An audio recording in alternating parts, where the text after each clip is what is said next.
जमीन या फ्लैट खरीदना रहने के लिए दोनों के अपने फायदे और नुकसान हैं।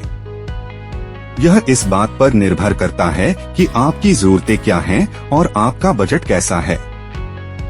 यहाँ कुछ बातें हैं जो आपको अपना फैसला करने में मदद कर सकती हैं। जमीन के फायदे। आपका अपना स्वतंत्र घर। जमीन पर आप अपने मन मुताबिक घर बना सकते हैं। इससे आपको डिजाइन, लेआउट और सुविधाओं पर पूरा नियंत्रण मिलता है। लंबी अवधि में निवेश। जमीन की कीमत लंबे समय में बढ़ने की संभावना होती है, इसलिए यह एक अच्छा निवेश भी हो सकता है। खुली जगह और निजता। जमीन आपको अधिक खुली जगह और निजता प्रदान करती है, जो खासकर परिवारों के लिए अच्छा हो सकता है।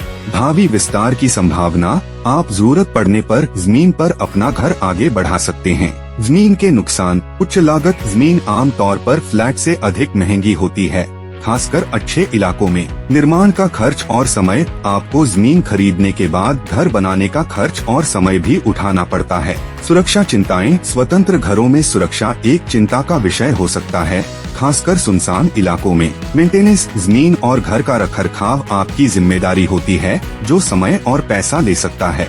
फ्लैट के फायदे। कम लागत। आमतौर पर फ्लैट जमीन से कम महंगे होते हैं, खासकर शहरों में। तैयार रहने का लाभ। अधिकांश फ्लैट पहले से ही बने होते हैं, इसलिए आप तुरंत रहना शुरू कर सकते हैं। सुविधाएं और सुरक्षा। कई फ्लैटों में सुरक्षा गार्ड, पार्किंग, जिम और अन्य सुविधाएं उपलब्ध होती हैं। कम रखरखाव। फ्लैटों का रखरखाव सोसाइटी द्वारा किया जाता है, इसलिए आपको कम परेशानी होती है। फ्लैट के नुकसान। निजीकरण की कमी। फ्लैट में आपको घर के डिजाइन और लेआउट पर उतना नियंत्रण नहीं मिलता।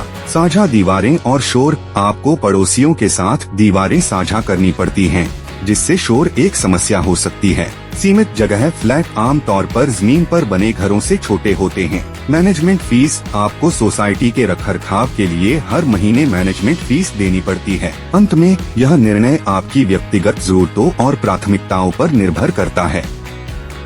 दोनों ही विकल्पों के बारे में अच्छी तरह से शोध करें और अपने बजट को ध्यान में रखें। आप किसी रियल एस्टेट एजेंट से सलाह भी ले सकते हैं।